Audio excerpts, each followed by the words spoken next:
Hi, everybody. Hello, I'm Ryan. I'm Bethany. And we are Ryan and Bethany Board Game Reviews. And today we're going to be talking about Katana. But don't forget to hit that subscribe button and also to be notified.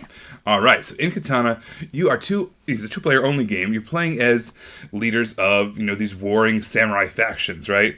And you both have kind of what they call a kami, which is these spirits or gods that are kind of protecting you and giving you some extra abilities.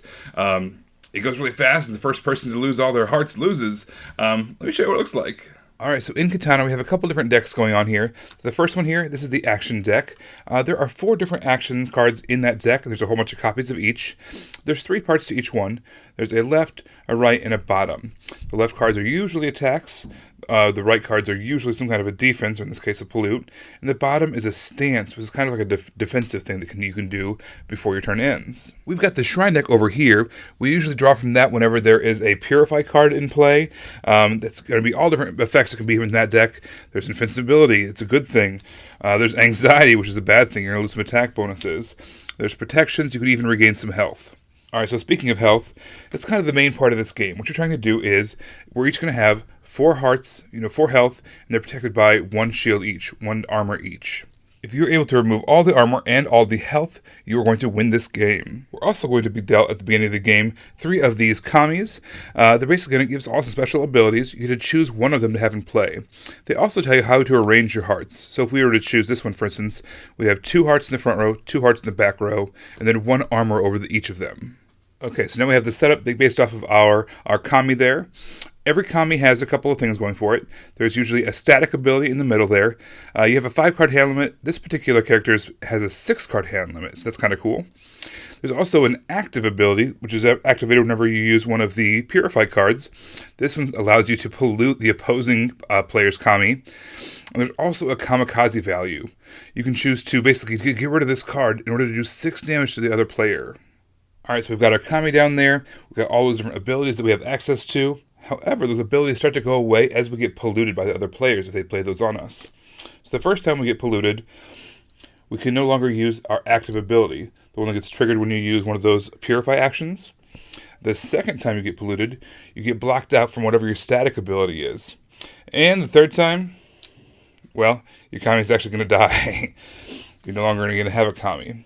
You can get a new one by playing a purify action on a later turn. Yeah, so when you get that new kami, you basically rearrange all your health and armor in order to match their symbol on the new one. And as always, whenever you use one of those purify actions, you take one of these and you do whatever it says. Reveal all enemy cards. So you get to see whatever their hand is and see what's coming up against you next. So what does an actual turn look like? Well, at the beginning of each turn, you're going to draw up, so you make sure you have at least 5 cards in your hand. 6 if you had, one of the other characters. But then you're going to get a chance to play 1 action. You can purify, you can pollute, you can attack, you can initiate a kamikaze, or you can draw a shrine card. You can also choose to discard any number of action cards and draw new ones. So when you attack someone, what you're going to do is you're going to place your attack card out there. We're going to do an attack value of 3 to the other player. Now, what they have the option of doing is, first of all, if they had a stance card played on their end, they would reveal whatever that stance card is and do whatever that is. And I'll go over those in just a moment here. Otherwise, they can try to defend. They can play one of the defense cards, and they're from their hand. They have a defense value. And whatever the difference is, that much damage happens to their armor or health. If they did not defend, you basically end your turn by, if you want to, you can play a stance card out in front of you.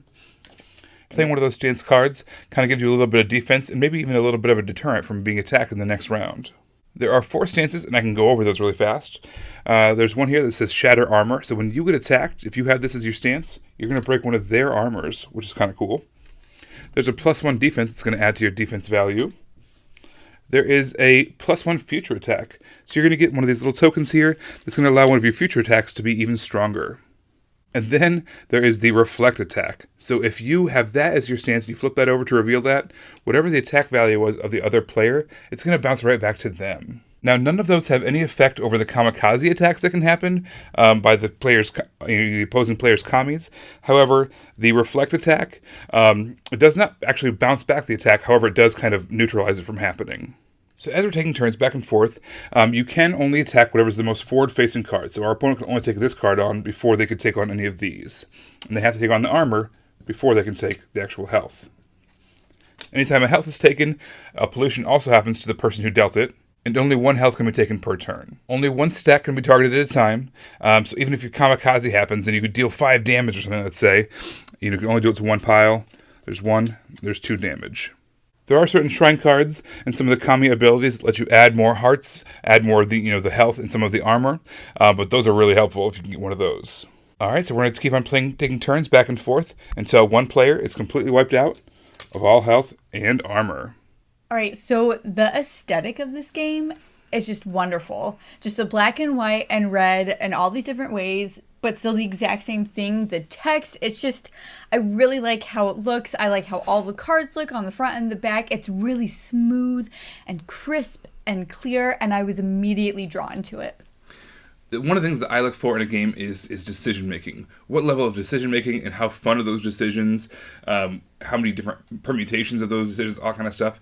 This did a really good job of it. I mean, there's really only 4 action cards, and you use those with those 3 different parts of those action cards. So it's, I guess, 12 different actions, and whether or not to attack, whether or not to save back some cards for defense, whether or not to put out one of those stance cards, which stance card to put out, It's just, I love that kind of, even in a really small package, and almost, not quite a micro game, but in just a card game, they gave you all these different ways to think and plan ahead and react, and I really enjoyed that. I really liked the really subtle flavor text on there. So and it's just on the Kami cards, I think they had their names and then basically kind of what they're good at, like wisdom and poetry or something like that, and their ability kind of tied into that. But I just really liked it and how it didn't overpower any of the cards, but it gave the game, like a bit more story to it. So I really like that. And then also for a 2-player game, it plays in the exact amount of time that you would hope. I don't think this game overstayed its welcome whatsoever. I just felt like it played long enough to me to feel like I got a full game, and then it was over, and it was nice. Yeah, I mean, just like how took up the right amount of time, it also took up the right amount of space on the table. You could play it on an end cap of a table or like a TV tray, something like that, if you needed to. And so I think it's going to be a really travelable, friendly game. It's just a really small box, almost even too small. I mean, there's you can kind of see it's just packed to the brim full of these really nice, high quality cards. There's an extra gameplay example book, and if you got the version that had the little tokens with it, those don't even fit in the box. So I'm hoping maybe in a future edition they have like a slightly bigger box. Yeah. I'm thinking about making a kind of a bigger tuck box version of myself, so that way I can have it all in one box and have this really cool travel game. Because man, I'm really enjoying this, and I want to play it on the road. I want to play it just even on a table. But yeah, I've really been enjoying Katana. Yeah, I really liked this game a lot. Like, really a lot. Like, I would be willing to pause this review to play this game again right now. Let's do it. Like, I really enjoyed it. And I'm always surprised, I guess, when I really enjoy a game, because I like almost all games. But when I really like a game, I'm like, yay! But I feel like this game is going to stay with us for a little bit. Yeah, it's a keeper. Yeah, I enjoyed it. Don't forget to stay till the very end for our pounds and inches update. Until then, you can always find us on Facebook under Ryan and Bethany Board Game Reviews. You can find us on Twitter under Ryan and Bethany 1. And then lastly, you can also find us on Instagram under Ryan and Bethany. Don't forget to subscribe. Thanks everybody for watching. We will see you next time. Bye. Bye.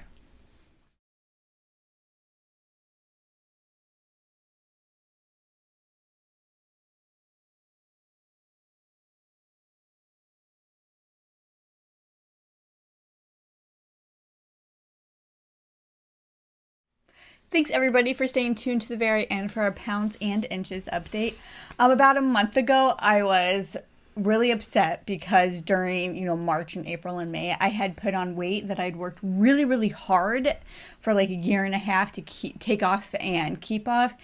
And the good news is, since I noticed that and since I accepted that, I haven't put on any more weight in about a month. So I'm not moving back to where I'd like to be, where my body really likes to be. But I'm making progress by turning around. At least I made a 180. I haven't moved back, but I turned around and I'm not going down that way anymore. So I'm pretty excited about that. All right, well, very cool, everybody. We'll see you next time. Bye. Bye.